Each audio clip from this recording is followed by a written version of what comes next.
So, good to go? Yeah, we can start. Yeah.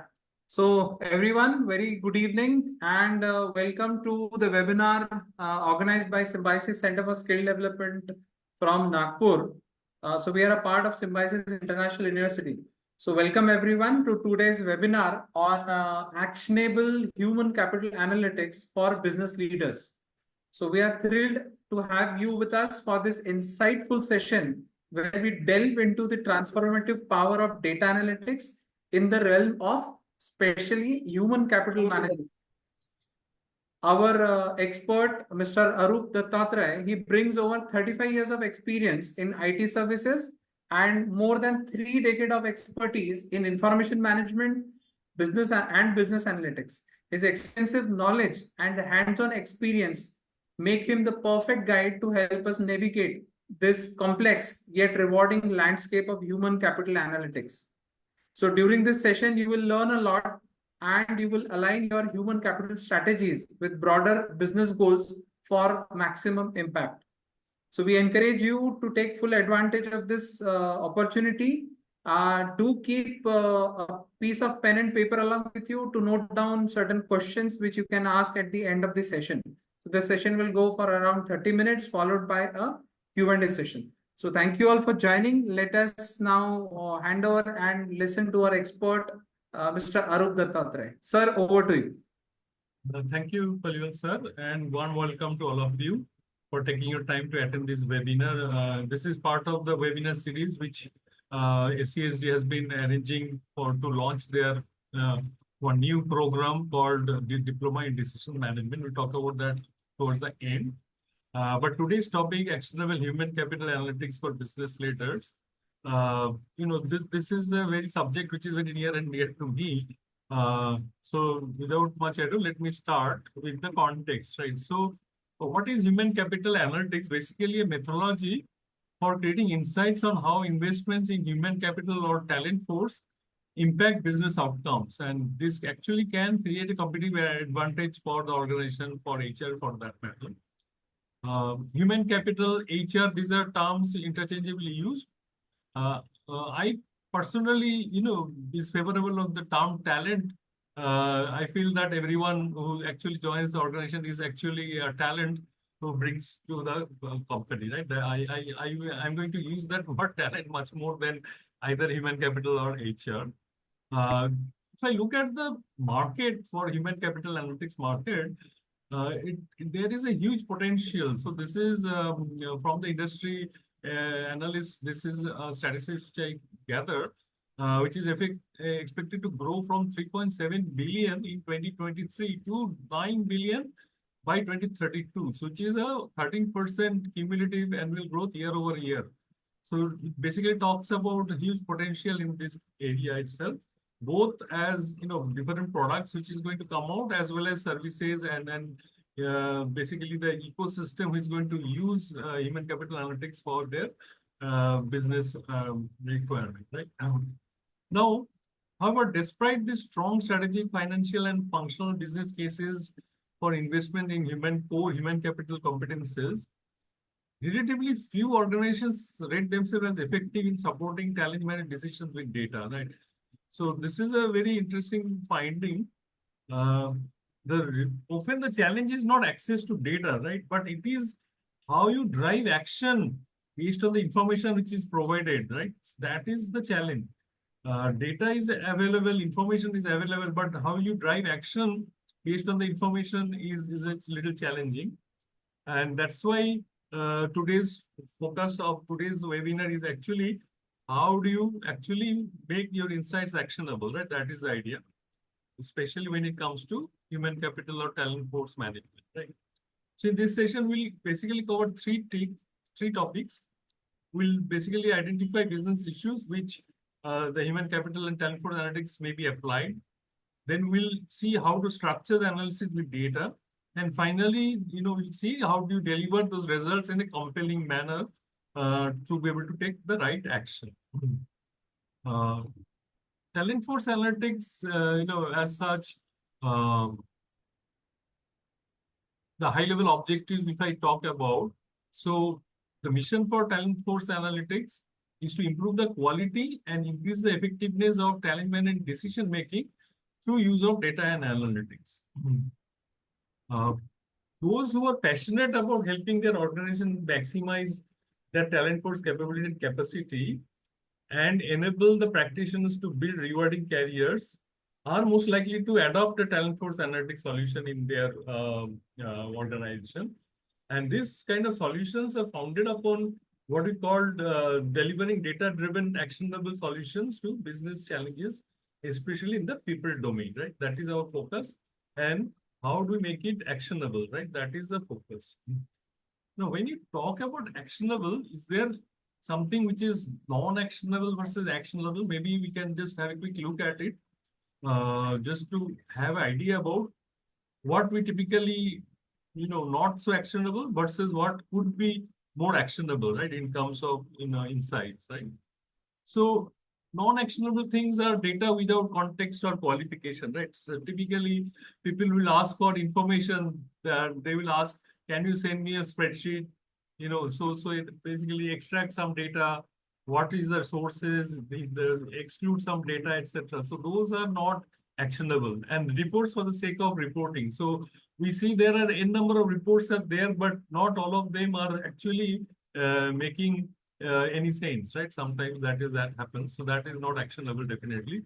So almost anything in Excel. So this is a very key thing, especially in HR function. I've seen people are used to work with Excels, and in Excel, basically lot of columns. But what the leaders want is conclusion. They don't want columns of data or complex formulas built inside the Excel, right? They want to derive conclusion from there, right? So that is something. Anything in Excel is not actionable because it is difficult to drill down into potential root cases, right? You can have lots of data in an Excel sheet, but it is hard to actually find out potential root causes, right? So for example, data table with headcount, right? You can have years of headcount data, but what is the inference you are going to take from there? It's very difficult to understand that. So massive amounts of transactional data. So these are something which basically makes, although you have a lot of data and you may derive some information, but it's not very actionable. On the contrary, if you think actionable is something which tells a story about either the organization as a whole or a particular function, in this case, human capital management or talent management. And within talent management, you can have talent acquisition, talent development, talent engagement, talent utilization. So there are many sub functions, right? And then a particular situation, a particular problem area within HR could be, so your data or information tell a story about that to make it actionable, and it is tied to the priorities and challenges of the organization, right? And sponsored by a business leader. So this is very important. Whatever information you generate has to be tied with your priorities and challenges, and it is trended to show cyclicality because data changes over time. So you should see how the information is changing over time, and sometimes also you need to capture a snapshot as of a given time, specifically for tactical issues. And some data is actually cannot be aggregatable also over time. So it is as good as a given point in time also, right? So that has to be taken care. For example, trended graph of headcount per organizational unit or diversity by, so especially if an organization has a diversity mandate, then this is a very important information to have. Similarly, talent utilization, because that is the core thing, how the talents by cadre, by skills group, by geography, how are they contributing to the overall business of the organization, right? That is what talent utilization is all about. Similarly, talent attrition is a key point for the HR practitioner. So thinking about separations, whether any trend is appearing because of retirements of baby boomers or some other factors. So basically observing the trend. So this is some of the example where you need to capture this information so that you can take some immediate action, right? So is there a framework? How do you, ensure actionability in the information? So let me present you a simple framework. So using data to derive talent decision requires both art and science. So there are art also in art and science, both are applicable. as far as art goes, the first thing is to be able to ask the right probing questions impacting the talent force, right? So the five W's, right? So who, what, where, when. So this basically tries to define what is the problem, and then the diagnostic kind of thing. Yeah. Any more question? So No, so sir, the, nothing. yeah, so the diagnostic part is why not, and how something happened. So that is the thing. So this is kind of an art to be able to ask the right question, and then on the final side, like shape the analysis and deliver the findings in a compelling way as if to tell a story. So that is the other part about the art.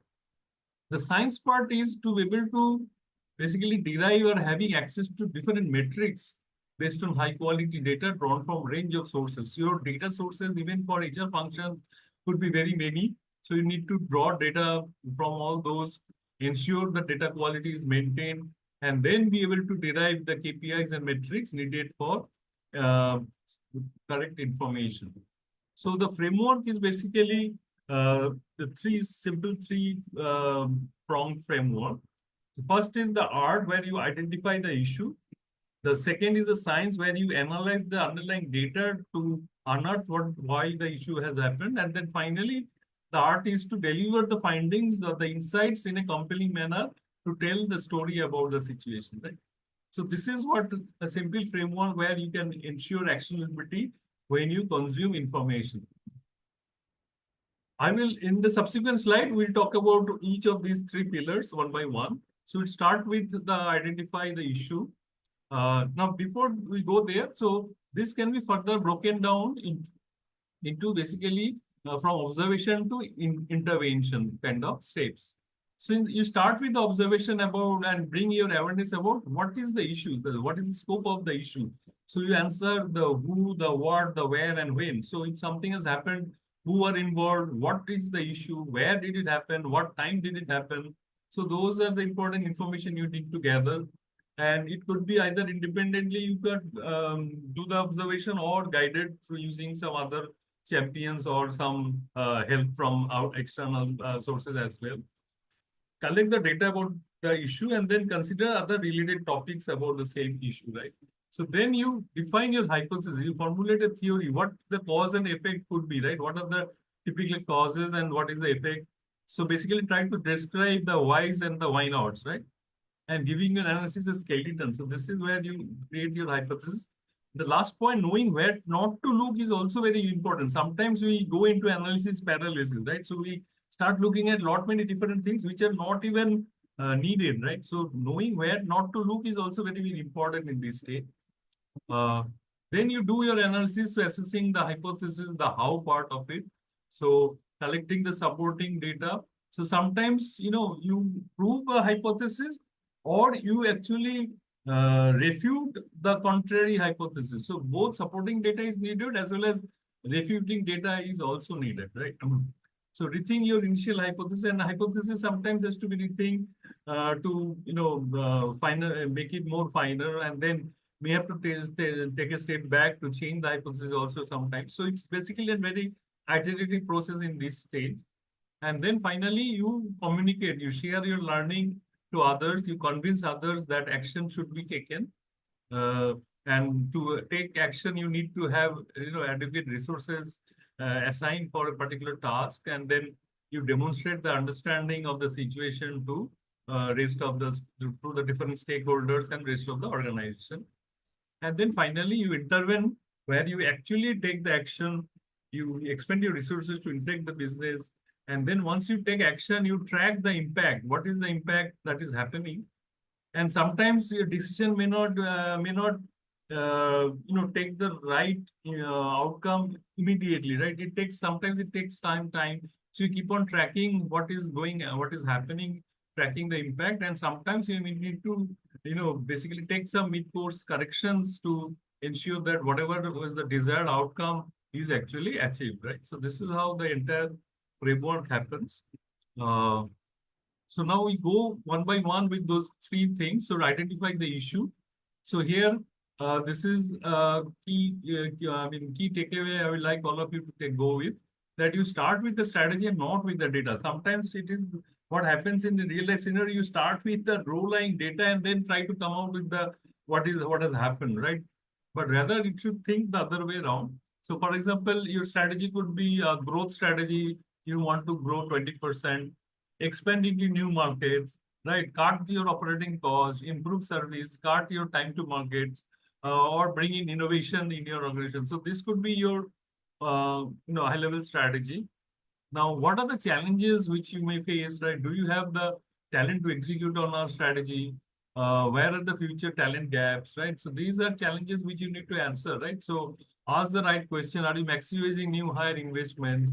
So be able to ask the right questions against each of the strategies, and then you go forward.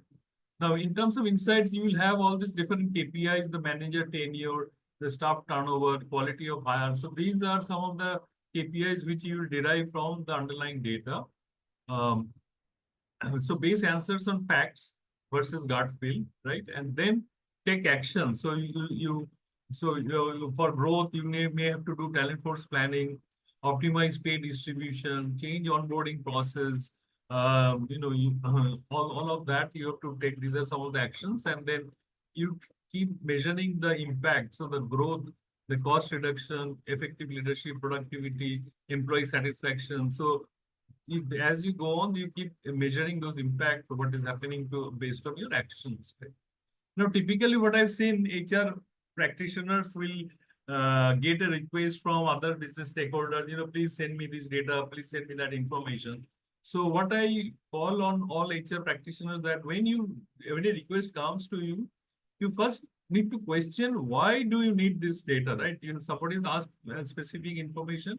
Why do you need that information, right? And ensure that each request for talent force data must include a business case, right? So what is the business case this data is going to solve for?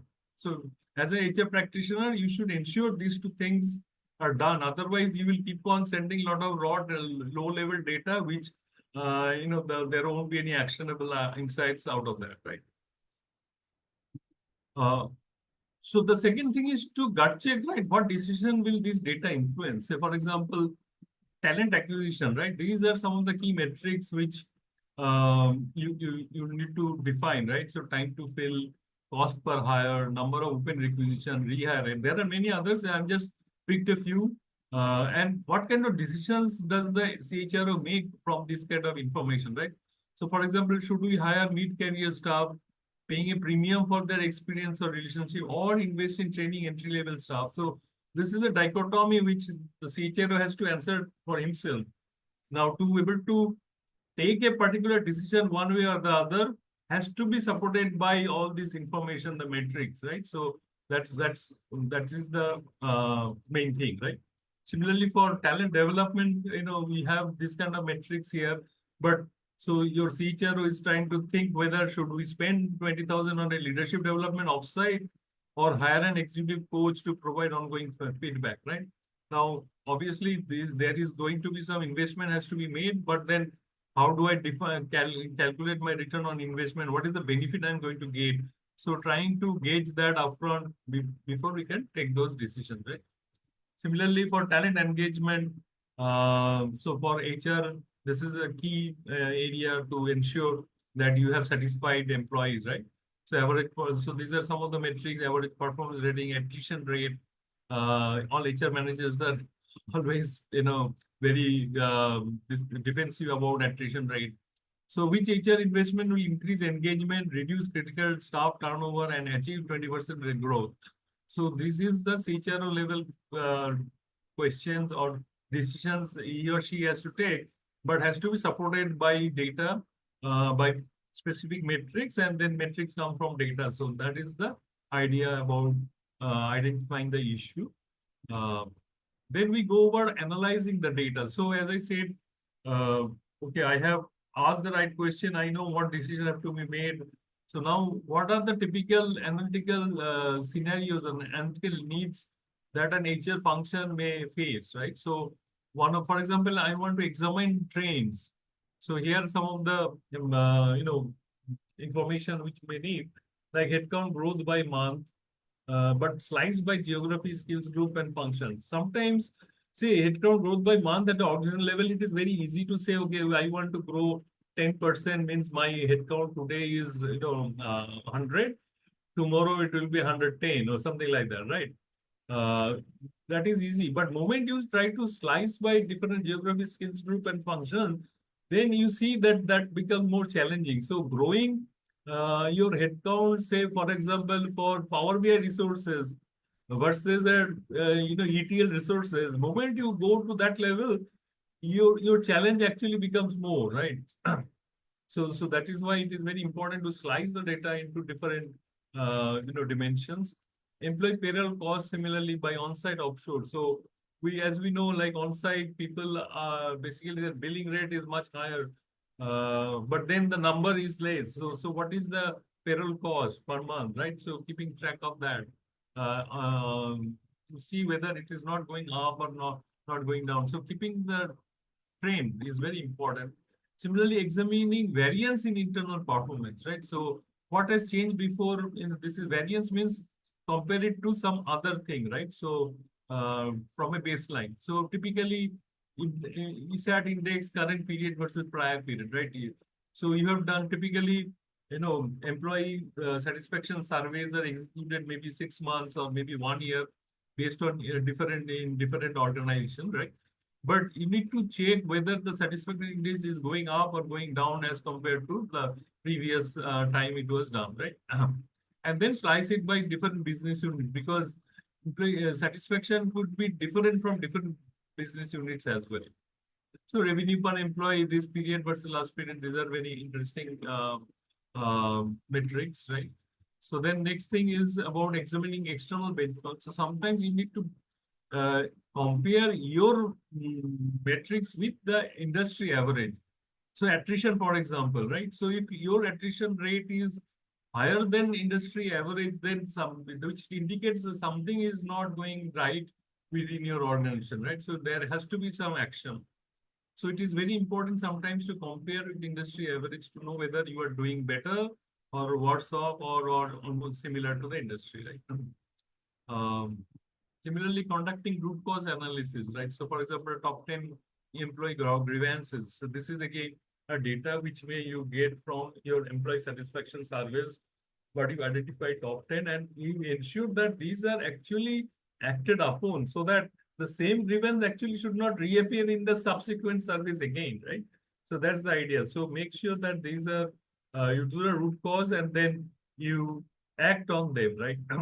The exit reasons for employees with 3 years experience, because see that is very important. You have already spent 3 years to acquire a new talent and then have them gone through different training programs to develop them, and then they started working for you, and then suddenly after 3 years they leave, means you are actually wasting a lot of effort trying to train them up, right? So you need to ensure that they actually stick with you and continue to work for you for longer duration, right? That's the idea. So these are some of the things. Exploring distribution. So skill set distribution among talent boards. Again, as I said, that different skills, there will be always different numbers, and suddenly you need to increase because you got a new project which may need a new kind of skill set. So how are you going to do, right? So tracking your skill set distribution. So either you will hire from market or you retrain your own employees, cross train or basically your own employees. So all these will change your skill set distribution over time, right? So keeping track of that is very important. Especially when it comes to allocation of your talents to different projects. This information is very, very needed, right? And then category-wise headcount and average employee cost also you need to keep track of. And then exploring related issues. For example, some employee satisfaction index versus attrition rate. So we need to check whether attrition rate is high, even though the satisfaction index was better. So then you need to prove why attrition rate is high, even though employees said they are satisfied. Something must be wrong in the situation. So those actually calls for taking some actions.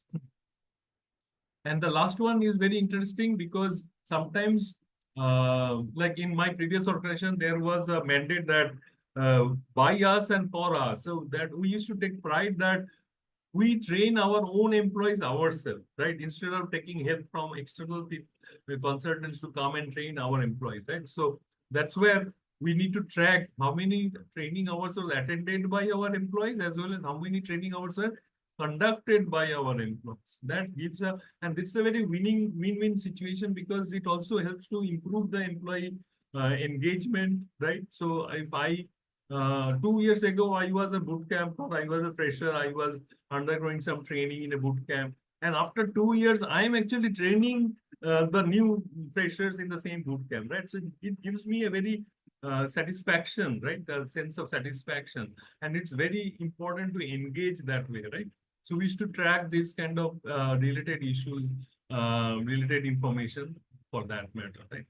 Just to give some example. Um, and then when it comes to KPIs, look for the relevant ones. So KPIs should be easy to define and write for the particular situation.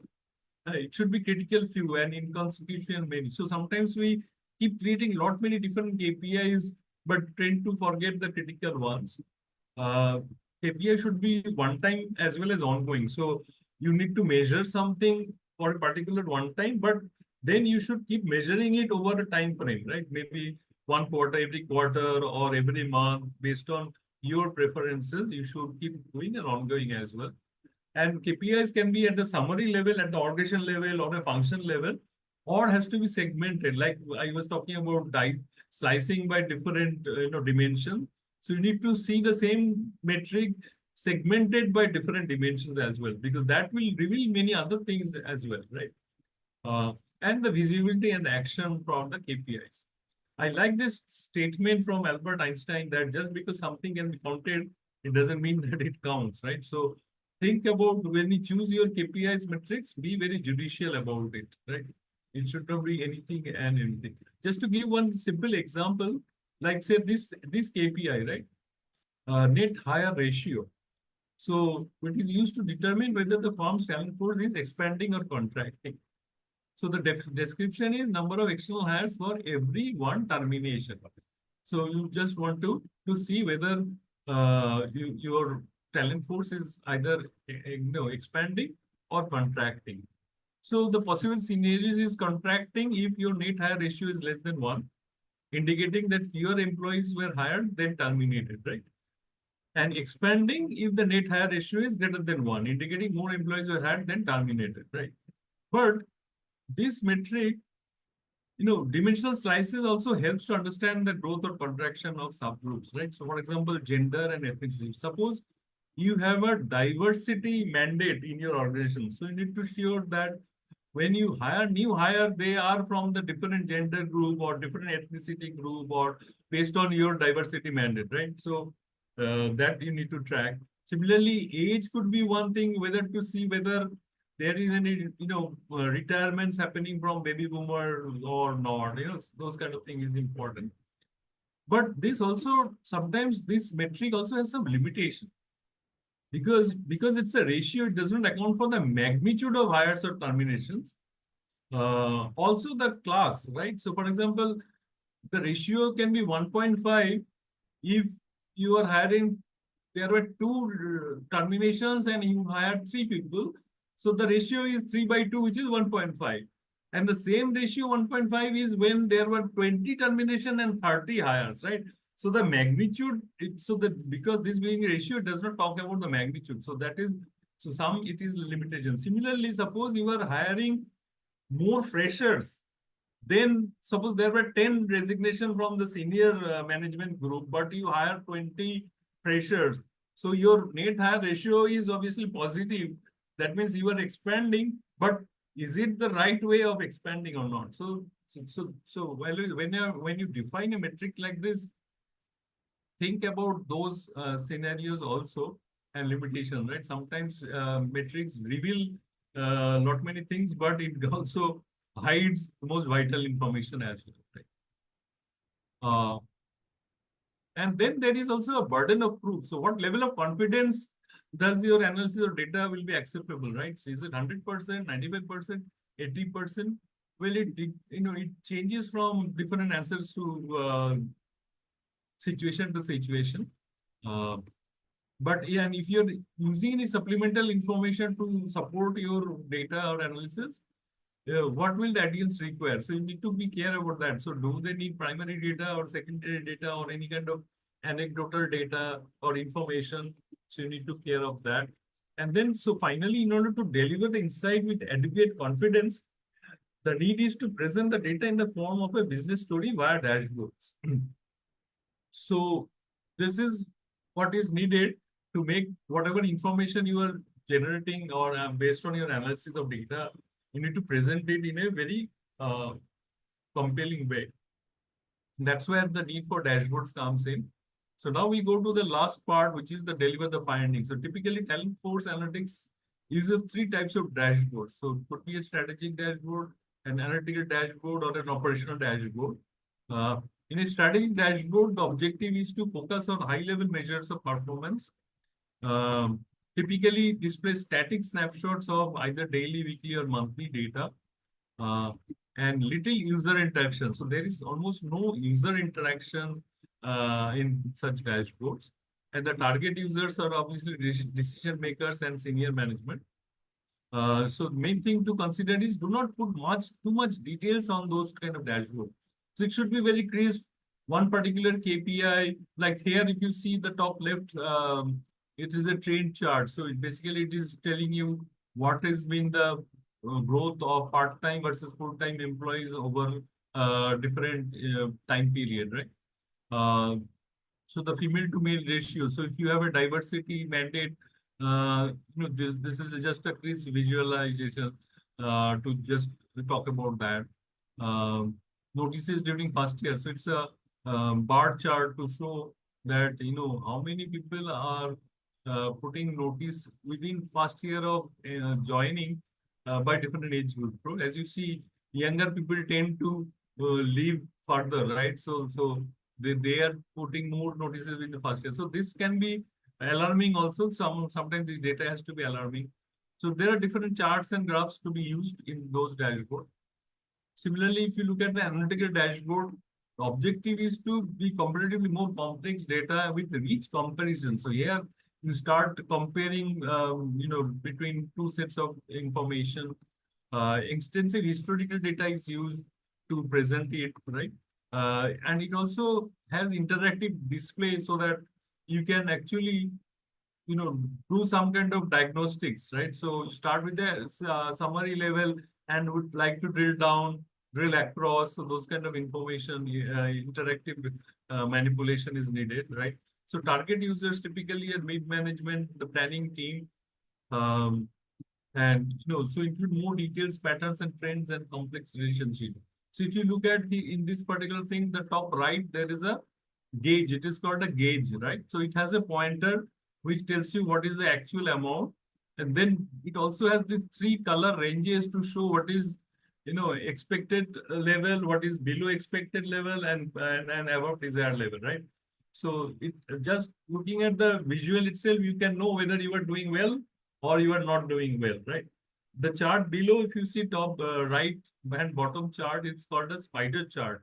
So if you have to compare, uh, in multiple dimension at the same time, right? So that is where the use of a spider chart becomes important. So if you see here, the skill set dimension, the score is the least, which means that something has to be. So this is about your talent rating. So which means that the skill level is less. So you need to either think about cross train them or up train them so that they are coming up, their skill set level improves, right? So these are some of the charts which are used for such dashboards to make it more compelling and telling some stories so that you can take some actions. Lastly, the operational dashboard. So the objective is more monitoring activities that are constantly changing, right? So that is more real-time or near real-time information. That's where operational dashboard requires quick and responsive action. So because this is about day-to-day life of an HR person, right?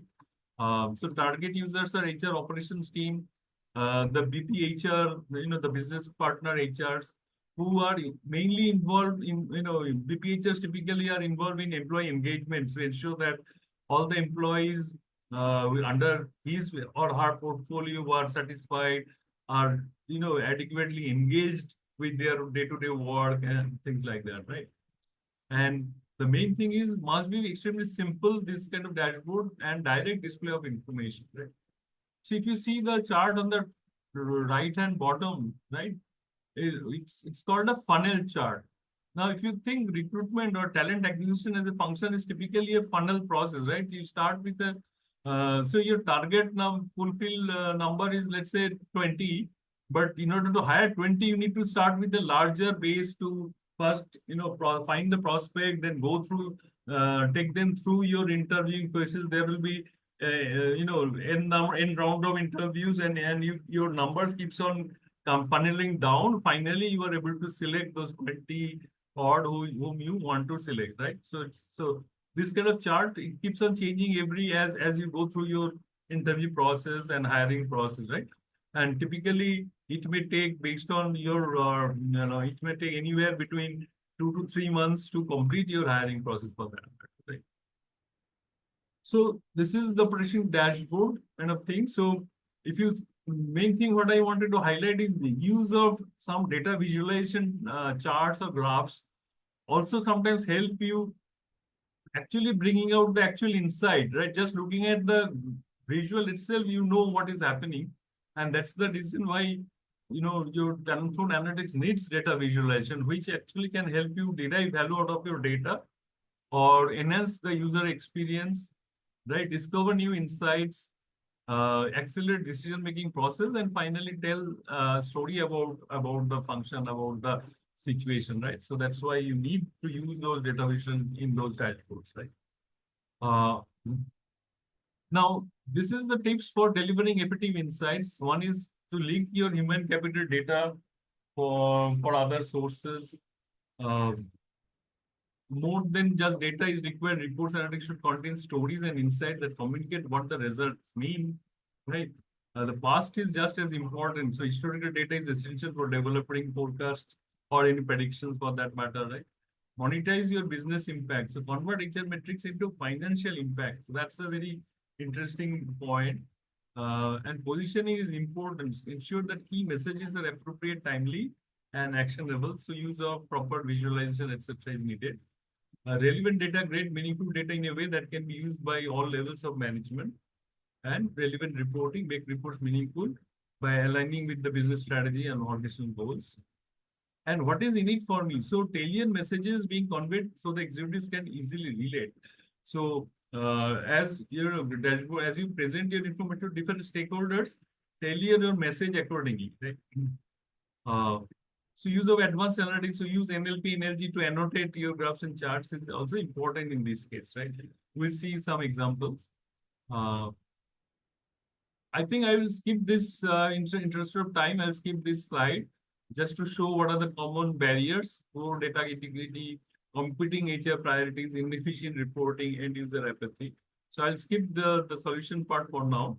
So I'll like all of you to take this one key takeaway, which is, when you present your information, less data, more story. That is the idea, right? So communicate the main findings of your analysis, such as drivers of turnover. If you see this top chart, so your group is losing high potential employees. So that's a very alarming thing, right? Your high potential employees are leaving you. And then the bottom line says 66 executed this month, so actual number.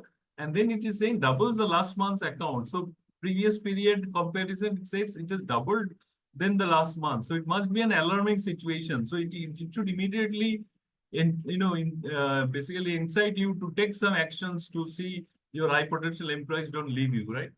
So typically offer the summary data points with the detail available for drill through or reserve to linked report. So, you can have a link to this thing which will open a new report for the detailed information, right? So I'll pause here. Any questions? That's the end of today's presentation. Great, sir. Very insightful for me, that at least I can say. Meanwhile, other people, you can prepare your questions. Please raise your hands, or you can just switch on your mic, and then we might allow you to post one by one. Meanwhile, the people gather their question. So so one thought which came to my mind when you were showing the spider chart. So you gave an example of skill. So there the skill level was the least measured as per the this visual effect which were visible. So my point is, sir, how is the data captured to understand that whether one parameter has gone down compared to the others? So as I see, spider chart, as I mentioned, is used to compare along multiple dimension at the same time, right? So there were 5 parameters. So one of them is skill set parameter, right? So when you do your training data, when you capture your training data, after every training, you take a kind of a test, and based on that, you decide whether what is the level of expertise a particular person has attained in that particular skill set. So you that is a data which is captured by the learning and development team. Also, similarly, when you hire, let's say when you hire from outside, you basically collect those data from the individual persons who join them in terms of, say, for example, databases, right? So how do they rate themselves in a 10-point scale? And then what was the last time they have used? That kind of information is actually captured. And based on that, that score, that skill set level score is arrived at. Okay, got it, sir. So in a one, if I say, so all those 5 points are to be captured in, say, one single form, or might it be more than one, but yeah, it should get more than captured, one. those 5 The actual data can be more than one. Let me go back and see what are the other measures were there.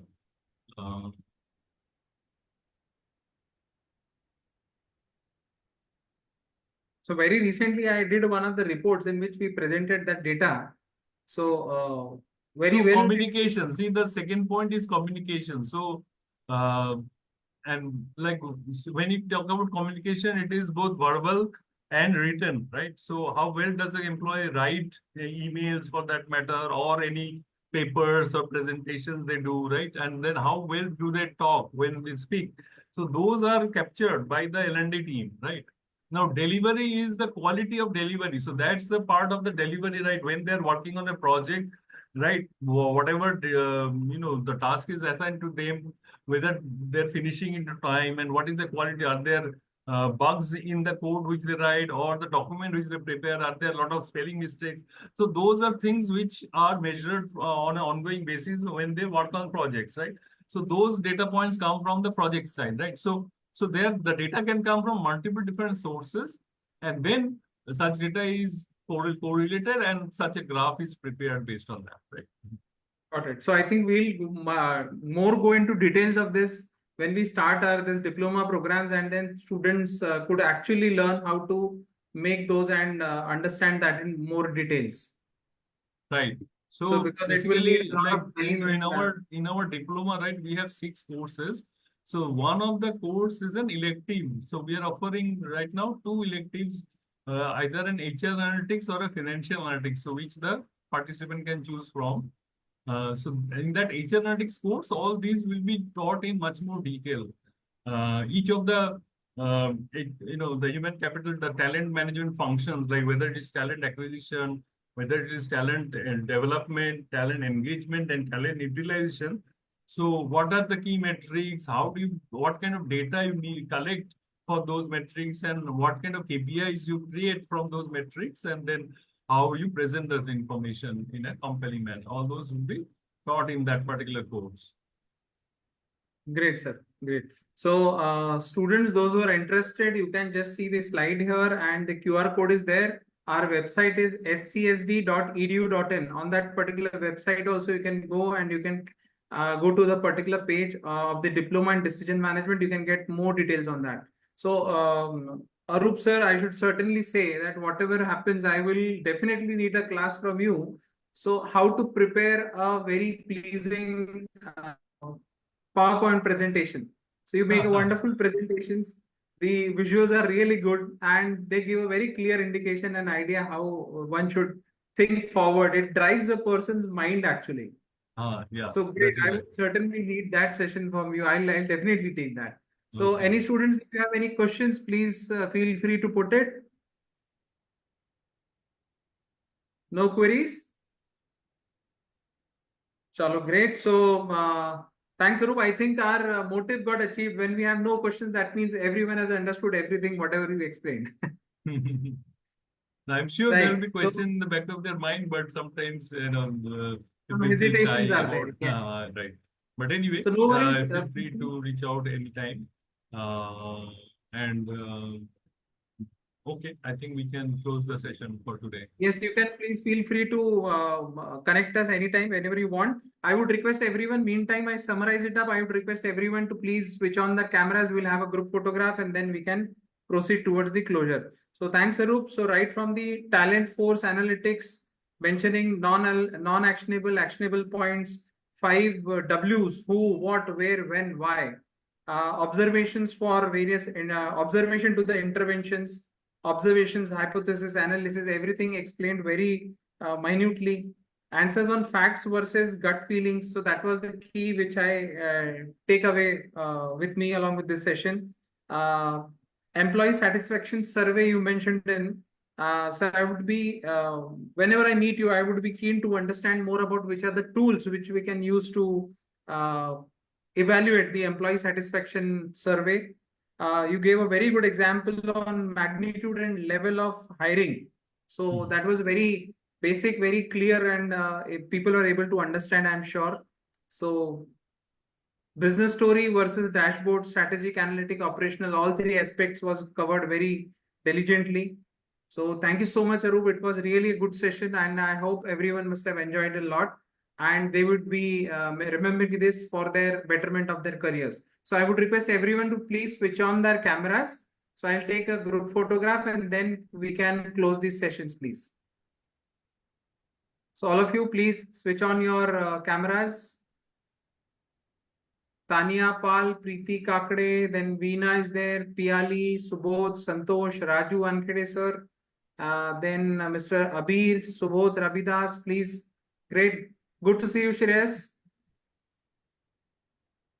Pratik Malik, Bishal, Supratik, please can you switch on your cameras? It will be good enough. Great. Thanks, Ritik. Anyone else would like to join us for the photograph? Okay, Bishal is there. Rocky, good. So today we have good energetic people being here. Great, good to see. Santosh has came in. Good. Arka, okay, great. Chalo, great. I'll take a group photograph now. Thank you all of you for joining the sessions. 1 second, please. So smiles on your face. 1, 2, 3. Great. Thank you so much. Best wishes and happy weekend to all of you. If possible, please join us tomorrow for the last webinar of the series. Thank you. Sir, we may have one more on Monday. Sir, tomorrow's is last. If there is, we'll send a message to everyone in that case. Because my friend from Pune, he actually contacted me. He wanted to do one on Gen AI. So I'll send you. Okay, so later. whosoever wants a session on Gen AI, please put it in the chat box. Yes. So if you want it, please put it in the chat box. Yes. So we'll understand whether you want that session. Okay, great. Good to know. Swapnil, nice to know that. Okay, one more. Ritik has also responded. Veena. Great. So today we have more energetic people, sir. Definitely. So we'll send them all the messages and then we'll take up take this up forward. Right? Sure. Sure. So there is one message coming in. What is it? Sir, your number, please. So Ritik, you want my number or Arup sir's number?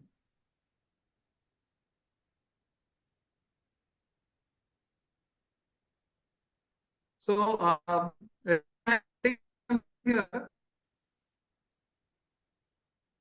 so this will get diverted to my mobile number. Please feel free to connect. I have posted it on your personal post. Great. I have placed it to you, Ritik. Yeah. Thank you, everyone. Best wishes. See you tomorrow at 6 p.m. Thank you. Thanks, Arup sir. Yeah.